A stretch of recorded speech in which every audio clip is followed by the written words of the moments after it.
پێشکەوتنی مرۆڤایەتی دوو دیاردەی هەیە کە ئێمە لە ئیستیخلافەکەی باسیەکەین. دیاردەی یەکەمەوەیە پێشکەوتن لە دەستەبەرکردنی خێراتی گردونە بۆ ژیانی مرۆڤایەتی، هەموو کە ئەڵێن خێروبێری گردون هەمووی بەکاربێتەوە بۆ بە دادپەروەرانەی شەرعی خوای پەروەردگاریش تەوزیع بێتەوە بەسەر خەڵکە.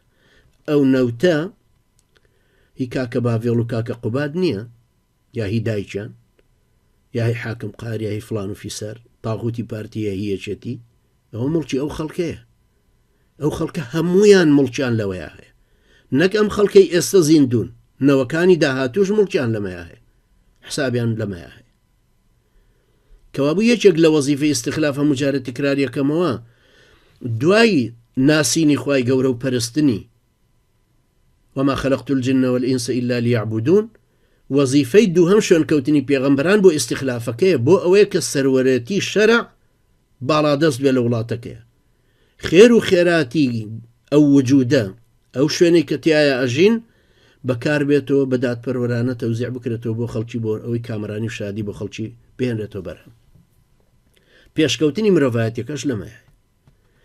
گەلانی ئەوروپا ئێستا فەخر و شانازیمان بەسەرەوەکەن کە ئەڵێن ئێمە لە ڕووی اقتصادی و حەدی ئەدنامان فەقیر نەماوە. ڕاستیشەکەن وایە، هەمووشان تەبعەن وانین، چونکە هەر لە ئەمریکایە 20 ملیۆن نفوس زیاتر هەیە کە خواردنی لەسەر زبڵ کۆکات. و طبعا لە ئەوروپاشە بە تەکید هەمووی هەیە.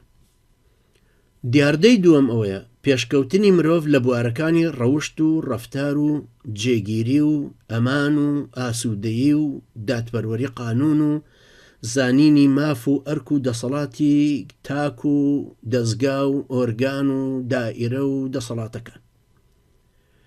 تەحدیدکردنی ئەم ئیشانش ئەمەش دیسان ئەرکێکی ترە. ئێستا کابرای ئەوروپایی دیسان فەخرمان بەسەر ئاکاتەوە ئەڵێ لە کۆمەڵگەی ئێمەیە ماف و ئەرک و دەسەڵات دیاری کراوە. تۆ ئەگەر دەرگاوان بی مافێکت هەیە کە کلیلەکە بەدەستە، ئەم مافە بەکارەهێنی لە چوارچەوەی قانونە. ئەرچێکرد لەسەرە کە سەعات 8 دەرگا داخی سەعات 8 دەرگا بکەیتەوە بۆ نمونە. ئەمە مەسئولێتی تۆیە، ئەمە ماف و ئەرکە. لەبەرەوە ئەبێ بیپارێزی و دەسەڵاتی شت ئاوایە. ئەنجا کابرا وەزیرە بە هەمان شێوە پێڵن ئەمە مافتە، ئەمە ئەرکتە، ئەمە دەسەڵات. کەوابوو ئەو حکوومەتە ئیسلامیە کە ماف و ئەرک و دەسەڵاتی تاک و کۆ تەحدید ناکە، ئەوە حکوومەتێکی ئیسلامی نییە بەڕاستی. کەوابوو ئێمە ئەبێ ئەم دیاردەیەمان لە بەرچاو بێ. حکوومەتی ئیسلامی کە ئەڵێن حکوومەتی ئیسلامی دەسەڵاتی ئیسلامیمان مەبەستە، یعنی دەوڵەتێکی ئیسلامیمان مەبەستە، ئەبێ ڕێگای ناسین و ناساندنی خوای پەروەردگار بگرێتە بەر، پابندبوون بە شەریعەتەکەوە، پەروەردەکردنی خەڵکی و ڕاقیکردنیان لەسەر ئەم ئادابی پێغەمبەران سەلامی خوایان لێبێ، لەسەر ڕەفتار و ڕەوشتی یاوەران خوا لێیان ڕازی بێ. ئەوانش بە پاڵفتەی دەروون، بە پارسەنگی ئەخلاق، بە زانینی دابوونەریتی کۆمەڵایەتی و ئادابە کۆمەڵایەتێک و ڕەچاوکردن و تەڵتویقکردنیان، سەلماندن و چەسپاندنیان. ئەوە ئاسان تێبین یەکرە کە مرۆڤایەتی بە بێ ئیسلام لە دیاردەی یەکەمی پێشکەوتنە پێشبردی کردووە. یعنی لە پێشکەوتن و لە دەستەبەرکردنی خێراتی گردونە ئەوە هەرێکە بۆ خۆی و سەرمایەداران بە تایبەتی ئیستیغلالی هەموو شتێکیان کردو. نەوت لە هەر شوێنەکە بێ خۆیان یەگەیەنەوە بە قووەتی چەکداری، ئەیگرنە بەردەست خۆیان و بەشێکی لێدەنەوە بە خەڵکی. هەین تەسەور کە ئێستا لە زمانی ترومانەوە لە زمانی 1945ەوە نەوتی عەرەبستانی سعودی ئەبرێ بۆ ئەمریکا لە 134 بۆ سعودیە. ئەو لە 134شی بە پارە نادەنەوە، بازرگانەکانی خۆیان و سیلاح پێفرۆشتن ئەو شتانە وردە وردەوای لێدێن نەوتەکە کەوێتە خاڵی، نەوتەکە کەوێتە ئەوەی هەر چەکی شیە دەنێ نەشێوە پێفرۆشتنەوە، چکە پارەکەیان لەوێ لە بانقی ئەوانەدانا. ئەو وڵاتانی تری شەروە پارتی وێچێتیش بە هەمان شێوە. مرۆڤایەتی بە شێوەیەکی گشتیەوەی ئەوروپا باسکەین، ئەمە لەم لایەنەوە چۆتە پێشوو، لە دیاریکردنی ماف و ئەرک و دەسەڵاتەکانە چۆتە پێشوو. لە وڵاتانەیە بە شێوەیەکی زۆر جددی، زۆر وردەکارانە بە پێی قانون مافی هەموو کەسێکیان دیاری کرد.